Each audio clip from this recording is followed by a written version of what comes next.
فاتو زينا شفت النتيو قبل عليه زبخم قبل عليه زب تجري توصحوا وزلهم سلازخونه مسارح صلاتي تخونو زبل لبوا خا محلاف حليفو زولنا ينبرن شدشته زاخلو ابالات سراويت تجري يوم غوديوم كويدم افت زحلفه اب رايا عزبو حزقن جيدوفو خبل مسز عفار كزرارب ناب بوردر زقربه سراويتنا قبل عليو نشفاتو زريو شفاتو التحزي يبلو من ناتي مسارحي يوم يلو وعل بريتوريا ون بعلي تحيسو قبل علي سراويت تجراي نايدرون شفشاف كايدي لك ساعة شوعتن فرقان بناي تجراي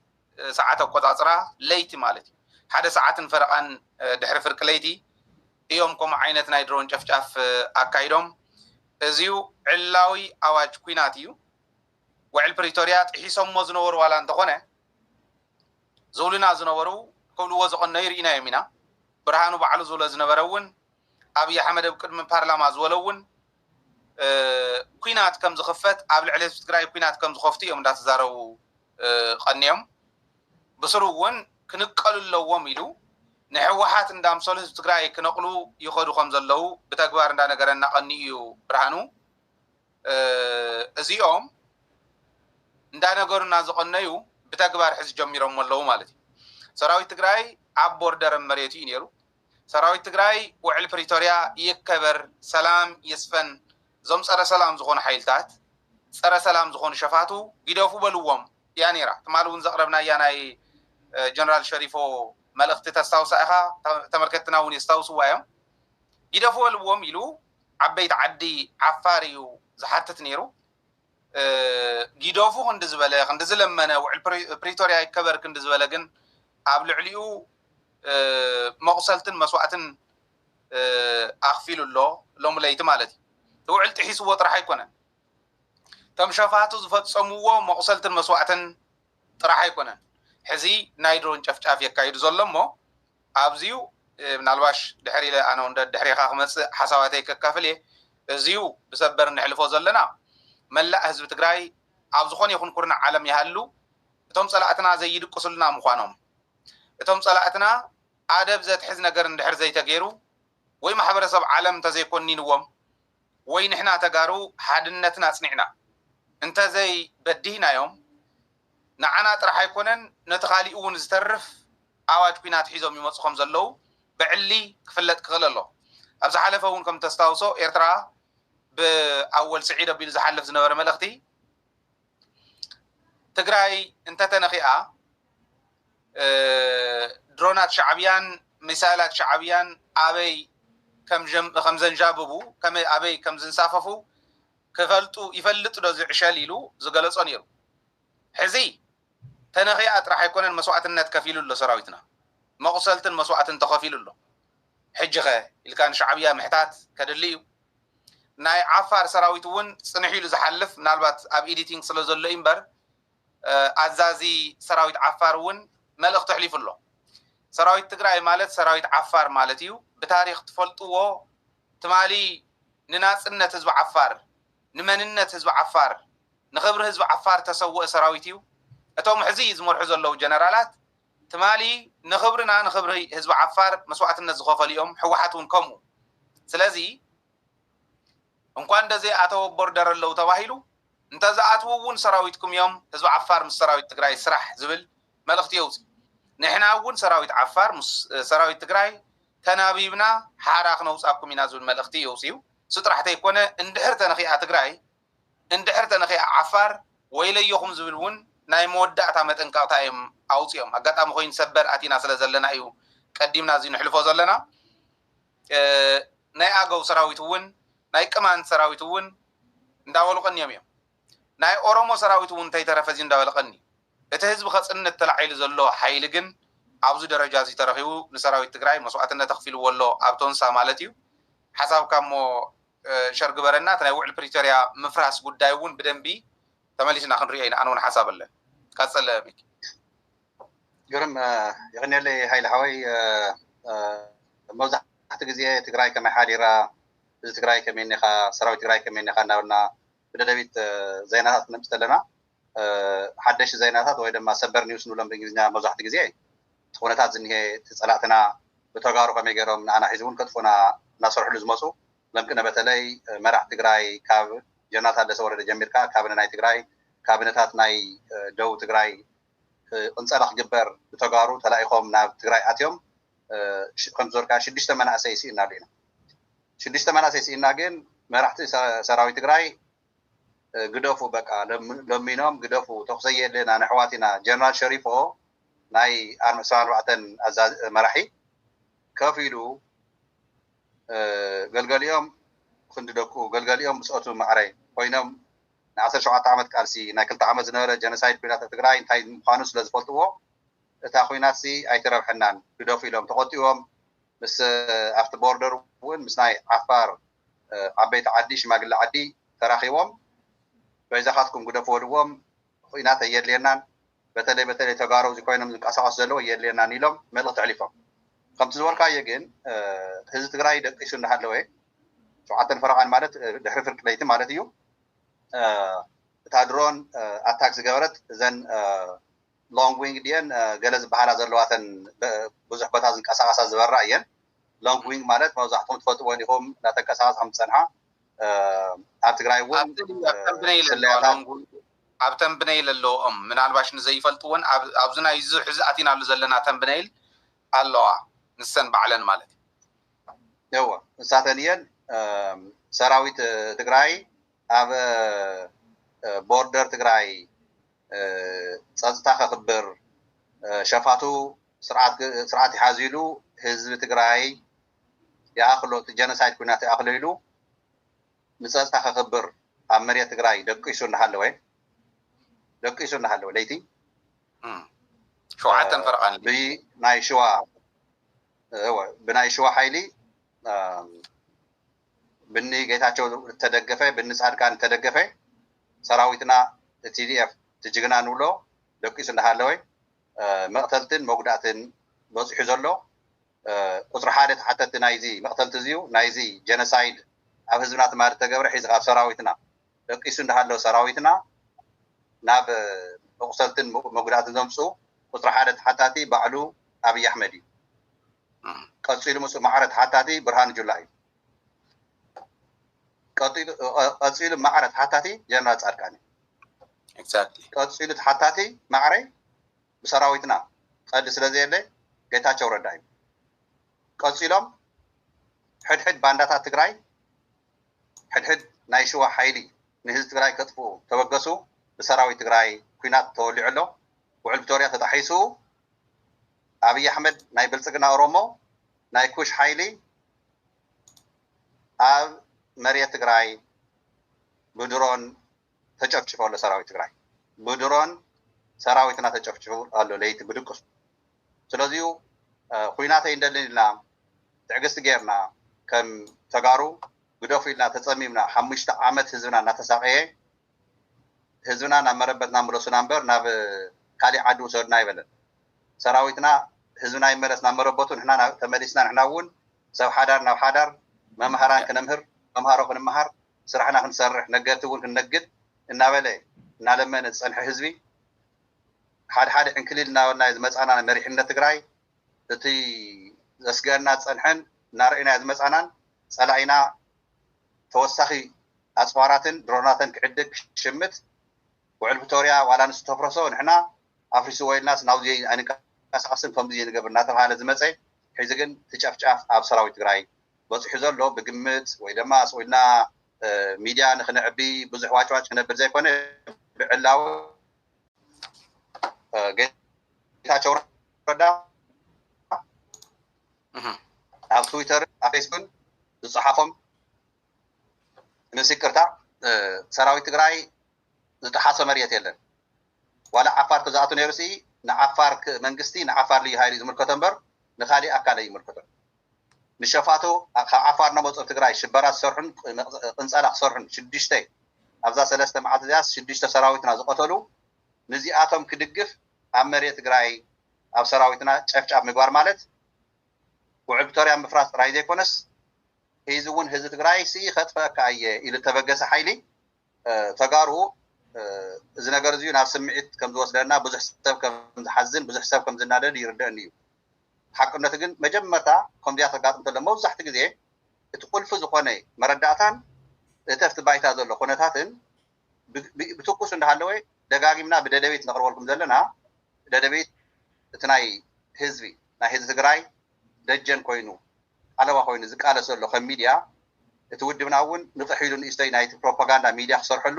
ክንላበቦ እንደልታዩ ፕሮፓጋንዳ ሚድያ ኣይኮነን ሒዙ እቲ ሰዓት ስለዚ ንሕና ጽምዶ እናበልና ዝመፃናዮ እውን ምሳና ዝስለፍ ህዝብን ምሳና ዝስለፍ ሓይልን ሎሚ ኢና ክንፈልጦ ምክንያቱ ኣብ ትግራይ ኩናት ተወሊዑ ኣሎ ብናይ ብልፅግና ብናይ ሸዋ ሓይሊ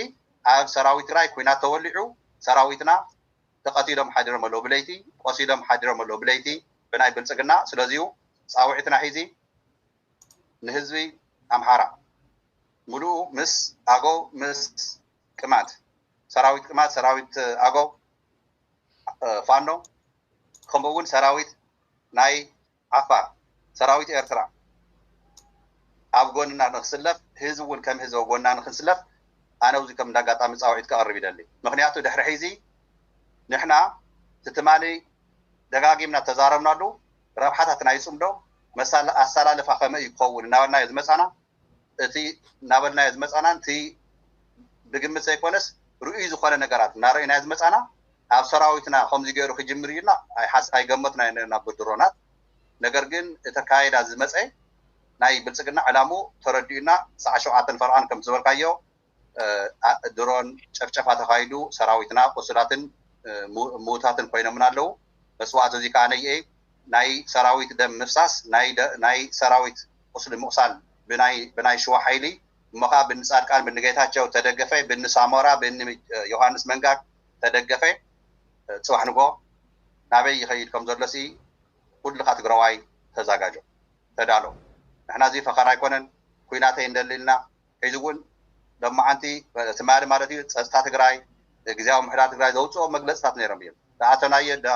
ደቡብ የለን ናብ ዓፋር ኣይኣተናን 15 ኪሎ ሜትር ኣትዮም ኢሉ ብሕሶት ዝፅሕፍ ዘሎ ጌታቸው ረዳ ብዞም እቶም ሎማዓንቲ ለይቲ ተቐቲሎም ሓዲሮም እኒአው ሰራዊት ትግራይ ናሃቶም ደም ፅባሕ ንጎ መልሱ እንታይ ዓይነት ከም ዝኾነ ንጌታቸው ንፃድቃን ግን ኣነ ናይ ስምዒት ኮይነ ከምዚ ክንገብሮም ኢና ከምዚ ክንገብሮም እና ዘይኮነ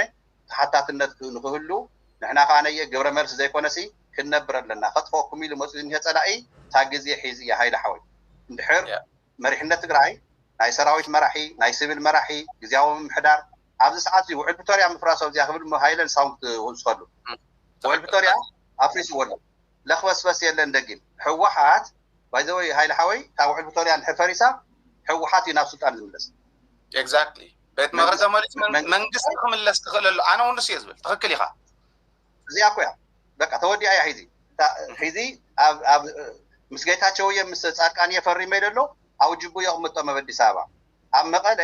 መንግስቲ ነይሩና እዩ ውዕል ፕሪቶርያ ዝፈረምና መንግስትና ዘፍረስዎ ንፃድቃን እዮም ሒዚ ግን ባዕሉ እቲ ውዕል ፕሪቶርያ እንድሕር ኣፍሪሱ ካብ ኣፍረሶ ኣብ ሰራዊትና ጨፍጫፍ ስለ ዝገበረ ውዕል ፕሪቶርያ ፈሪሱ ኣሎ ንሕና ኮና ነፍርስናዮ ኣፍሪስዎ ኣሎ ሕወሓት ሒዚ ስርያ ትዕጠቕ ህዝቢ ትግራይ ዓጢቑ እዩ ሰራዊት ትግራይ ዓጢቑ እዩ ስብእነት ጅግንነት ኣብ ሰራዊትና እኒሄ እዩ ስብእነት ሒዚ ኣብ ሕወሓት ክንሪኦ ንክእለና መሪሕነት ሕወሓት ናብ ወንበሩ እቲ ዝነበረ ሎጂስቲክን እቲ ዝነበረ ካይዳን እዞም ዝዓፍሩ ዘለዎ ብደገ ኮይኖም ንተጋሩ ከጭፍጭፉ ንተጋሩ ከቕትሉ ሒዙ ንሪኦ ኣለና ስለዚሁ ሻዕብያ ኣብዚ መፅያ እያ እከለ ከምዚ መፅያ እያ እናበሉ ዝፍክርዎ ዝነበሩ ኣብ ሰራዊትና ጨፍጫፍ ማለት ድማ ናይ ሰራዊትና መጨረሻ እዩ ባይዘወይ ኣብ ካሊእ ትዕገሶ ኢኻ ኣብ ሰራዊትካ ጨፍጫፍ ግን ሕድሕድ ትግራዋይ ብዙ ሓሪኑ ንትግራይ እንድሕር ዘይተቃሊሱ ኣንፃር እዚ ፀላእ እዚ እንድሕር ዘይወፊርና ኣብ 4 ኪሎ ዝኒሄ ሓይሊ ንዓና ከጥፍእ ተበገሰ ንኡ ክነጥፍእ ዘይንበገስ ተኮይና ንሕና ተጋሩ ይኮንና እናበልና ንፍክረሉ ፈኸራ ኮይኑ ከይቐር ስለዚ ካሊእ ሓይልታት ምሳና ክስለፍ ተፃውዒት ዘቕርቦ ዘለና ግን ዕላማና እቲ መደብና ሒዚ እንዲያውስ ካሊእ እዩ ነይሩ ከምቲ ዝበልካዮ ሃይለ ሓወይ ግን ካብዚ ዝዓቢ ስለዘየለ ሰራዊትና ምትንካፍ ማለት ድማ ደም ምፍሳስ ስለዝኾነ ደም ምፍሳስ ብልፅግና ኣትይዎ ኣሎ ንሕና ከዓ እናተጨፍጨፍና ሰራዊትና እናተጨፍጨፈይ ብትዕግስቲ ክንሓልፎ ኢና ኢሉ ዝሓስብ ትግራዋይ ኣብ ጉጊ መገዲ ዘሎ እዩ ሃይለ ሓወይ ኣነ ይቅርታ ብጣዕሚ ንሂረ ስለ ዘለኹ ተቆጢበ ክዛረብ ዝምኩ ዘለኹ ግን ካብዚ ንላዕሊ የለን ብሰራዊትና ዝመፀካሲ መስዋዕቲ ዘድሊ መስዋዕቲ ከፊልካ ዝጸላዝዩ ናይ መጨረሻ ክትውግዞ ንሕዘይ ተሰሊፍካ ምስቶ ናይ ኦላ ሓይሊ ዝወልካ ተኦላኮም ሳና ኮ ነይሩ ኣብቲ መሪር ግዜ ተሰሊፍኩም ሳና ህዝቢ ኦሮሞኮ ናትና ጸላእ ኮይኑ ኣይኮነን እሊ ተው ዝኒሄ ግን ብኣመራት ናይ ኣመራት ልኡኽ ኮይኑ ናይ ኣመራት ልኡኽ ኣብ ሱዳን ዝገብሮ ዘሎ ኣብ ትግራይ ዝገብሮ ዘሎ ጸኒሑኻን ኣስመራ ጋዛ ክገብርኣየ መቐለ ጋዛ ክገብርኣየ ዝተባሃለ ንዚያ ይምቅስቃስ ሒዚ ግን መሓውሩ ሒዙ ወይን ሙሉእ ተይዘርግሐ ኣብኡ እንተለኹ ቁርምድ ወሰደካ ኣንቱም ሰባት እዚ ሒዚ ተላሳሊስካ ንዓለም እውይልካ ዝፍታሕ ነገር ኣይኮነን ንዓለም ክንፍርጦ ኢና ብእንግሊዝኛው ክንወፅኦ ኢና ነገር ግን ትፈልጥዎ ዘለኹም ዝጸላኢ ብለይቲ ብድቁስ ሰራዊትና ጨፍጭፍዎ ኣሎ እዚኣ ትፈልጥዎ ኣለኩም ኣብ 5 ዓመት ትማልያ ታና ቅድሚ 2 መዓልቲ ናይ 5 ዓመት ትግራይ ጨፍጫፍ ዝፈጸሞ ኣብ 5 ዓመታ ደጊምዋ ጀሚርዋ ኣሎ ኤግዛክትሊ ትኽክል ኢኻ ሓደ ነገር ኣብዚ ክንፈልጦ ዘለና ኢሞሽን ኣይኮነን ኣስተውዒልና ኣስተንቲና ብደንቢ ኢና ነቕርቦ ዘለና ክልተ ሰለስተ ነገራት ኣነ እውን ክውስኽ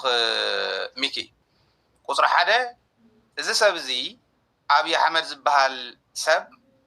ሓፃዊን ብዝረኣዮ ቁፅሪ ዝሰክር ሰራዊት ሒዙ ቅድሚ ሓደ መዓልቲ ኣየር ሓይሉ እውን ምድሪ ሓይሉ እውን ኣብ ዝተረኸብሉ ኣብ ብሽፍቱ ይልማ መርዳሳ ዝበሃል ኣዛዚ ሓይሊ ኣየር ኢትዮጵያ ብድሮን ይኹን ብኣየር ድልዋት ኢና ቅድሚ 2 መዓልቲ ዝብ ዘሎ ፋና ባዕሉ ዘውፅእ እዩ ሃይለ ዝብሎ ኣይኮነን ኣብ ፋና ተለጠፈ ቃል በቃል ነዚኦም መዓዝ ስጉምቲ ከም እንወስደሎም ፍሉጥ እዩ ንሕና ንፈልጦ ኢና በዚሁ ኣይትጨነቁ ብኣየር ይኹን ብድሮን ተዳሊና ኢና ኢሉ ዝገለጸሎ ኣብ ፋና ከይድኩም ከተንብብዎ ትኽእሉ ኢኹም نوم لما عنت استوسنا انجف بالنا خنا قربوا لنا في خالي برنامج حيزنا يزنبرنا بدرونن بأير انت دالينا إنا إنيا يسماي جيجينن مدروننا بحرو ندزين نادر قال لهم بيلو بحر انت زي هو مناي بايزو انت لون يرتر أيتو وزارة وزنبر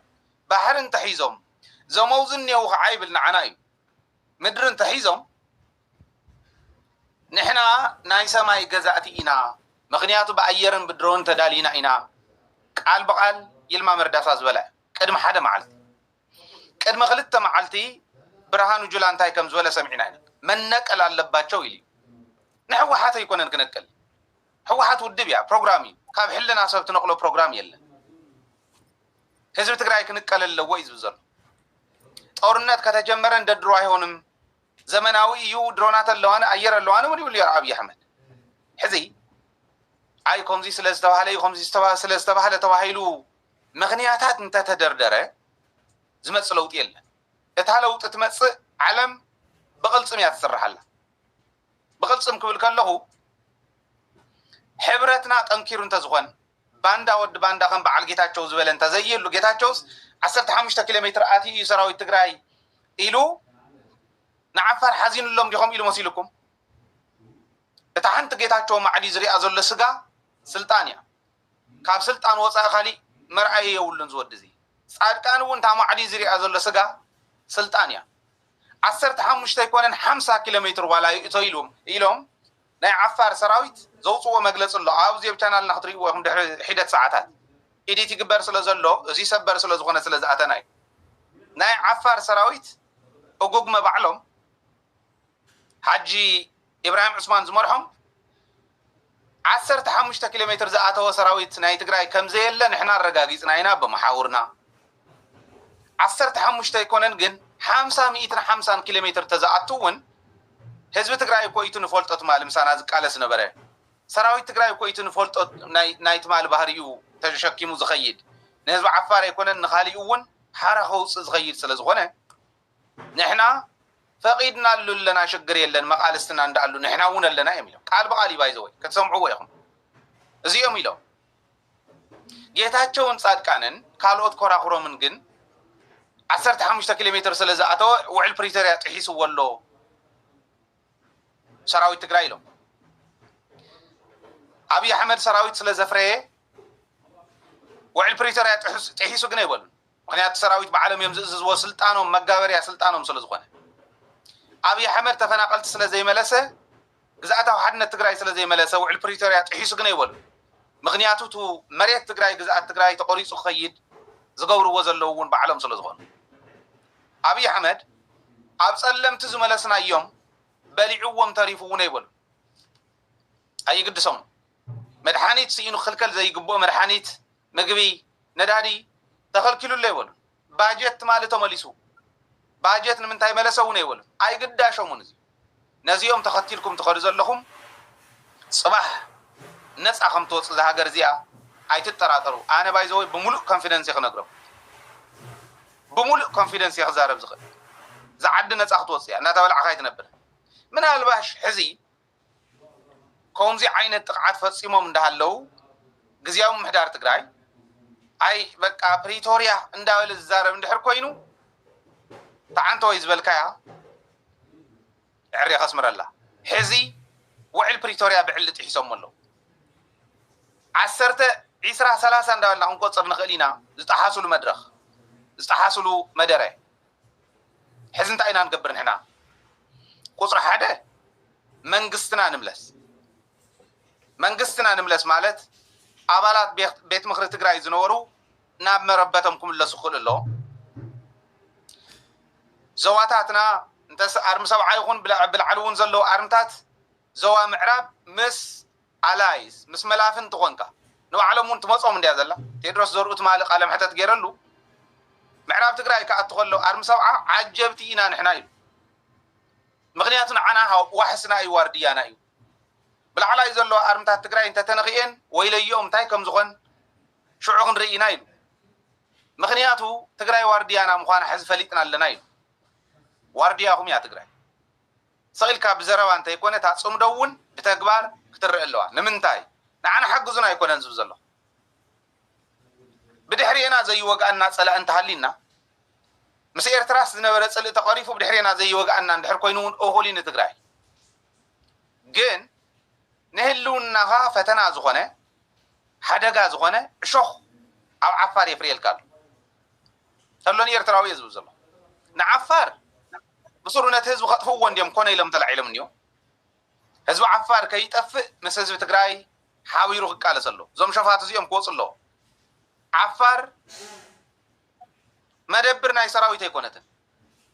ازي بصل بزخونه منغدي ناي عفار بوليتيكኛታት يغلصوا والله احناون نحتت لنا እንደحتتنا እንዳተዛረብنا صنيحنا አይና نهزو عفار حزبن سراويتن عفار አብጎኒ ህዝብ ትግራይ ክስለፍ ህዝብን ሰራዊትን ኤርትራ አብጎኒ ህዝብ ትግራይ ክስለፍ ህዝብን ሰራዊትን አገው ህዝብን ሰራዊትን ቅማንት ህዝብን ሰራዊትን አምሃራ ናይ ካልኦት ብሔር ብሔረሰባት እውን አብጎኒ ህዝብ ትግራይ ተሰሊፉ ነፃ ኾን ክኸለሎ ታይዲ ዝበሃል ነይሩ ኣብ ዓጋም ዝተጸግዐት ቆልቋልና ነብዕት ትነብር ይበሃል everybody every nation every nationality ኢትዮጵያ ዘሎ እንዳነብዕ ዝነብር ይድሕር ሕዚ ንሪኦ ኮለና ኣብ ቦርደር ቀሪብኩም ተዋሂሉስ ውዕል ፕሪቶሪያ ፍሪሱ ሰራዊት ምፍራዩ ኸይኣክል ኣብ ቦርደር ስለ ዝቐረብኩም ተዋሂሉ ብድሮን ጭፍጨፍ እንተኾይኑ ነዚኣ ርኢቲ ዝኾነት ብሚዛን ትምዘን መልሲ ተድልያ እንታይ ይብሉ ነይሮም ዓንቶ የብዚ ኮመንት ይርኦ ነይረ ኣብ ሰመራ ዘሎ ናይ ድሮን ስቴሽን ዘይወቕዕዎ ዝብል ኮመንት ይርኦ ነይረ ህዝቢ ዓፋር ነዛ ኮመንት እዚኣ ነዛ ሕዝብላ ዘለኹን ልብ ክብላ ኣነ ሓትት ኣለኹ ዋና ዕላማ ናይ ኣብይ ኣሕመድ ኣብ ዓፋር ኣብ ሰመራ ኮይኑ ድሮን ስቴሽን ኣብኡ ገይሩ ንሰራዊት ትግራይ ንሰራዊት ኤርትራ ክወቅዕ ንሰራዊት ዓፋር ክወቅዕ እሞ እቲ ሰራዊት ነቲ ድሮን ስቴሽን ምውቅዑ ስለ ዘይተርፎ ርኢኹም ከተማኹም ኣፍሪስልኩም ክበሃል ሚኪ ኣነ ፈልጦ የት ቦታ ኣብ ሰመራ ሰለስተ ዓበይቲ ነገራት ኣለዉ ተኸተማ ባዕልኹም ዘለዎ ኮይኑ ዩኒቨርሲቲ ሰመራ ዩኒቨርሲቲ ኣፍታ ጥቓ ድሮን ስቴሽን እያ ሰመራ ኤርፖርት ኣፍታ ጥቓ ድሮን ስቴሽን እያ ሰመራ ዘሎ ድሮን ስቴሽን ክውቃዕ ከሎ እቲ ኤርፖርት ክዓኑ እቲ ከተማ ክዓኑ እቲ ዩኒቨርሲቲ ክዓኑ እሞ ህዝቢ ዓፋር ተቆጢዑ ክለዓል ኮነ ኢሉ ስትራቴጂክሊ ዝተሰርሐ ድሮን ስቴሽን እዩ ታዛ ዓበየ ትበሃል ሆቴል ናይ ዓፋር ኩሪፍቱ ትበሃል ዝነበረት ሕዚ ዓሰብ ሆቴል ኢሎማ ዘለው ኣባያ ዘላ እዚአን ክዓንዋ እሞ ህዝቢ ዓፋር ብቁጣዕ ክለዓል ኢቱ ዋና ናይ ፀላኢ ድሌት ስለዚ ህዝቢ ዓፋር ኣብ ዓፋር ዘሎ ሰራዊት ናይ ኢትዮጵያ ኣብ ዓፋር ዘሎ ሽፍታ ናይ ትግራይ ማንም ይኹን ማንም ማዓስከር ናይ ሰራዊት ስለ ዘይኮነ ዓፋር ከውፅ ኣለዎ ብህፁፅ ኣብ ሰዓታት ውሽጢ ከምኡ እንድሕር ዘይሉ ህዝቢ ዓፋር ዋጋ ትኸፍል ዓፋር ዋጋ ክኸፍል ኣይንደልን ንሕና ከም ተጋሩ ላገለፅናዮ ፀኒሕና ኢና ሕዚ ብሓድሽ ንጅምሮ ኣይኮነን ህዝቢ ዓፋር ትግርኛ ትሰምዑ ብዓፋርኛ በአማርኛ በኻሊ ቋንቋ ብዝሰምዖት ህዝብ ብዝሰምዖ እዚ እንዳቆረፅኩም እንዳተርጎምኩም ይሕልፉልና ንሕና ህዝቢ ትግራይ ህዝቢ ዓፋር ንኸይጉዳእ ጥራሕተ ይኮነስ ዓፋር መንነቱ መሲሉ ክነብር መስዋዕትነት ዝኸፈልና ኢና ክንክኣይ እንደልዮ እንዳበልና ፀኒሕና ሓድሽ ኣይኮንኩን ሃይለ ከምዚ ምባል ሓድሽ ኣይኮነ ነብደደቢት ከምዚ ዓይነት መልእኽቲ ምምሕልላፍ ስለዚ ዓፋር ክነቅሕሎ የውፃዮ ነተኡ ዝኒሄ ሽፍታ የውፃዮ ነተኡ ዝኒሄ ናይ ፀላእ ሰራዊት እንተን መንግስቲ ትግራይ ንግዚያዊ ምሕዳር ትግራይ ግን እንተኾነ ቆሪፅ ኣለኹ ፕሪቶሪያ እንድሕር ቆረፅካ ኢሉ ምስ ህዝቡ ተሰሊፉ እንታይ ንግበር ኢሉ መኺሩ ከመይ ገርና ከም እንመርሑ ንማኸር መንግስትና ይመለስ ቤት ምክርና ይመለስ መኸተና ሓድነትና ስጢምና ሕዚ ዝቐለለ ኢና ዓና ናይ ሱዳን ጉዳይ ናይ ኤርትራ ጉዳይ ናይ ዓፋር ጉዳይ ናይ ባዕሉ ሓጂ ኢብራሂም ዓንቶ የዛርቦ ነይረ ባዕለይ እውን ዛሪቦ እየ ባይዞ ኣፍቱ ክወፅኢ ቅሩብ ፀኒሒሉ ዝብለኩም ዘሎ ሓጂ ኢብራሂም ዕስማን ማለት ናይ ዓፋር ሰራዊት መራሒ ክፍለ ጦራት ዊዝን ማንት እዮም ዘደራጅው ዘሎ ኣብ ሓደ ወርሒ ውሽጢ ክፍለ ጦራት 4 ነይረን ሕዚ ክንደይ ክፍለ ጦር በፂሐን ከም ዘለዎ ኣይነግረን ነይሩ ያው ናይ ሰራዊት ጉዳይ ስለ ዝኾነ ትዲቴይሉ ይፅናሓለይ 4 ነይረን ቅድመ 2 ወርሒ ሕዚ ክንደይ ኮይነን ከም ዘለዎ ኣይነግረን ነይሩ يتحجز يحجز يتو عدو نصا يوص ناي عفار سراويت ناي إرترا سراويت وين تግራይ بدي خانابي مخانو سلا زرداكم انتي كتغبرو خم زلكم بقلصي ترجم زلوو صقم تخوسد لو بحاليا انا زيو صيلنا نحلفو يبل وعل بريتوريا ناولكم ما تقوريصو زطف ازموته فتحاتو ون تودع وعل تقبر وعل بريتوريا لو تواهيلو حجون وعل بريتوريا እንዳበልና ክንከድ በፍጹም ኣይኣምነሉን ኣነ ሰራዊትና እውን ዝኣምነሉ ይመስለንን ዕላው ዝኾነ መግለጽ መንግስት ትግራይ እስካዕ ዝወሃብ ክንቁጠብ ኢና ዋላ ተዝርዝር ክንደይ ኢና መስዋዕትነት ከፊልና ዝብሉ ክንደይ መስዋዕትነት ከም ዝኸፈልና ምንጋር ኣዊና መረዳእታ ስለ ዘይብልና ይኮነ ዕላው ዝኾነ መግለጺ ሰራዊት ትግራይ ይውፃእ መቁሰልቲ ክንደይ መስዋዕቲ ክንደይ ዝሓለፈ እውን ተዓጊስና ትዕግስትኻ ዘውድእ ስቕታ ኣብ ትግራይ ስለ ዝረኣና እዩ 6 ጀጋኒ ኢና ሲኢና ኣሉ ትናይ ሸፋቱ ትንኮሳ ዝበልናዮ 6 ጀጋኒ ኣዛዚ ክፍለ ጦር እውን ሓዊሱ እዚ ዝሰኣናሉ ንምንታይ እዚ ክሰት ኢሉ ምስ ህዝቢ ክላዘብ ዝኸደ ሰራዊትና ናብ ቦርደር ዝቐረበ ሰራዊትና ይሕዝ ተወቂዕኒ ካብዚ ንላዕሊ እንታይ ኣኸደል ኣበያ ዘላ ታውዕል ፕሪቶሪያ መንግስቲ ትግራይ ንምምላስ እንታይ ዝዳግተካ መንግስቲ ትግራይ ብምምላሱ ካበየናይ ብሄረሰብ ካበየናይ ብሄር ሞፂ ዘመሓደረካ ካሊእ ሰብ ስለ ዘሎ እዩ ክንዱ ዝኣክል ኣብ ቅልውላው እስካዕና እትንፅበ ዘለና ብጣዕሚ ዝሕዝነኒ ስለዚ መላእ ህዝቢ ትግራይ ደገን ውሽጥን ዘሎ ሓደ ውዳበና ነጠንክር ዋላ ዝሃለወ ኣፈላላይ ይሃልወና ኣፈላላይና ካብ ናይ ፀላኢ ድሌት ኣብ ልዕሊ ህዝቢ ትግራይ ከብፅሕዎ ካብ ዝኸድዎ ዘለው ድሌት ፀላኢ ዝዓበ ኣፈላላይ ይብልና ኣፈላላይ እንተሃልዩ እኳ እዩ ዝብል ዘሎ ዋላ እንተሃልዩ ካፍቱ ናይቶም ፀላእቲ ኣብ ልዕሊና ዝፍፅምዎ ዘለው ጉድ ዝኸፍአ ይብልና ናይ ባዕልና ኣፈላላይ ኣብ ውሽጥና ንፍታሕ ውዳበታት ናይ ኮሚኒቲ ማሕበር ይኹን ካሊእ ውዳበ ይኹን ውዳበና ነጠንክር ኣድላይ ዝበሃል ድጋፍ ንሰራዊትና ንግበር መንግስትና ይመለስ ኢልና ንቃለሶ ዝነበርና ትርጉም ከም ዝነበሩ ሕዚ ርኢና ኣለና መንግስትና ይመለስ ንበል ታሕታት ዝኾነ መንግስቲ ይሃልወና ተዝነበረ ተመረፀ መንግስትና ይመለስ ሞ ድሕሪኡ ተመረፃ እውን ተኣክል ስለ ዘላ ሶማሊላንድ እኮ ኣብ መኸተ ኮይኖም እውን መረፃ ዘካይድ እዮም መረፃ ክነካይድ ንኽእል ኢና ውድባት ክወዳደር ኣይኽእለ ካብዚ ንላዕሊ ድፍረት የለ ሕጂ እውን ሕወሓት ዲኹም ክትብሉ ከምኡ ዝብል እንተሃልዩ ሕልናኹም ፈትሽዎ ግደፉ ግድ የብልኩምን እንተሃሊና ጥራሕ ኢና ሕወሓት እውን ካሊእ ውድብ እውን ክነልዕል ንኽእል ክንጨቃጨቅ እውን ንኽእል ስለ ዓድና ክንሓስብ ክንቃለስ እውን ንኽእል ብትራውማ ብስነ ልቦናዊ ጉድኣት ዋጋ ዝኸፍሉ ተጋሩ ከይህልውና ንጠንቀቕ እዚኣ ከዓ ታተዋፀና ብግልፂ ሕጂ ባዕሎም በጢሶማ ስለ ዘለው ታን ባዕልና ቀፂልና ዝነበርና ክሪኣ ባይዞ ንሶም ኣይነበርዎን ንሕና ኢና ነርና ንሕና ኢና ፕሪቶሪያ ኣሎ እንዳበልና ንዛረብ ነር ዋላ ሓንቲ ይፈፀሙ ናይ ፕሪቶሪያ ንሕና ኢና ፈፂምና ባዕልና ቀፂልና ሒዝናያ ዝነበርና ሕጂ እንዳርከቡ ብመቐሲ ይቕርምዎ ኣለዉ ይወትክዎ ኣለዉ ካብዚ ንላዕሊ ትዕግስቲ ንምድፋር እዩ ካብዚ ደፊሮምና እኒው ንላዕሊ ካብቶም ከፊልናዮም እኒና መስዋዕትነት ንላዕሊ መስዋዕትነት ክንከፍል ክገብሩና እዮም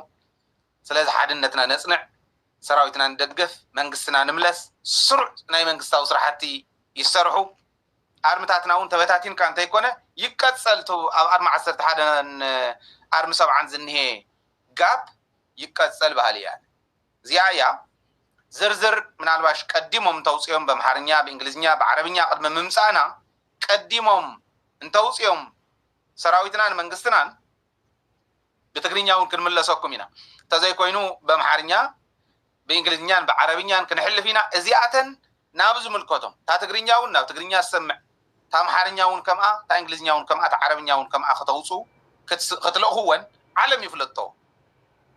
يفلطو دحر حزي زخون نجار كوانت تواسيرو كم زي تعرف فلطن دي تقرأي تدفيرا سقيلة حدرن زبالة متعمدون سقيبلن تقرأي ونخلتيا بدحري أطرح يوقعوا سقيب بهلن لا تبلعنا سلازين نمنتها إنا هم جيرنا يزبل زرزر بقول له قانقا بتن نخلن قانقا إحنا قرب كن مكورينا نتقول العربية إنجليزية نبلا له كن من لسينا أستوسو أبي أحمد كينات كم زل نجيرنا يو زمن أو كينات كم زخون نجيرنا أمسوه قيد تجنسل أنت دليلهم النايو برانو دقيمو منك على اللباتشو إيه هز منك على اللباتيل نحو حتى يكون له واحد هذا اللي نم يبلني يروس أنا حلو البلاش من عم التاوي كنا قرينا بتقام قوة قصيلهم باندات تصفيرهم اللون دي أب كل مدرخ صار كان معرة برهانو جلا تحتاتي اقرأي تكتات أتو مالتنا يصعد كان شوفهم كم تحس شوفنا نهي شوفهم مالتي 10 كيلومتر أتيهم الكا بروباغندا مسرحنا يجيتاچو بل شوفهم مالتي وعل بريتوريا افريسهم كوقعو خلو تግራይ አፍሪሳቶ ኢሎም ሰርሑ ዘለው ልክዕ ምስቶም ባንዳታት ምስቶም ጸላእቲ ተሓተትዮም ዞም ባንዳታት እዚኦም ባህሊ ጽዋሕን ጎ ክንራኸቢና ጽዋሕን ጎ ሓቢርና ፍታ ትግራይና ክንራኸቢና ወጽኦም ኣብ ዝነብሩ ለዓዲ እውን ክንራኸቢና ብሕጊ ኢና ክንፋረዶ ማዕረ ጸላእትና ናይ ትግራይ ጸላእትቶም ባንዳታት ምዃኖም ኩልና ተጋሩ ክንፈልጥ ክንከለለና ወላ ፍታ ሓደ ገጽ ዝነበርካ እዚዩ ክፍጸም ከሎ እንተ ዘይተረዲዩካ نالواش تقرأوا إنك كاب حتى ملكت كتقول لك بهاليه